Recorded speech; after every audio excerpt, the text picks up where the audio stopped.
श्रीगौरी वक्त्रपद्मार्का श्रीविघ्नेशा गजानना उत्तिष्ठ सुरसम्पूज्या त्रैलोक्यं पालनं कुरु। श्रीगौरी वक्त्रपद्मार्का श्रीविघ्नेशा गजानना उत्तिष्ठ सुरसम्पूज्या त्रैलोक्यं पालनं कुरु। उत्तिष्ठोत्तिष्ठ हेरम्बा उत्तिष्ठ गणनायका उत्तिष्ठ करुणापूर्णा भक्तानां भाग्यदायका।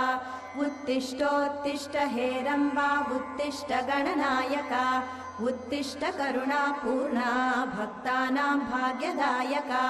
श्रीयाकुवाहन शिवात्मज दिव्यगात्रा श्रीभिन्नदन्तधनुजान्तक सूक्ष्मनेत्रा सर्वार्ति दुःखशमना फणिराजसूत्रा देवा गणेश्वर विभो तव सुप्रभातम्।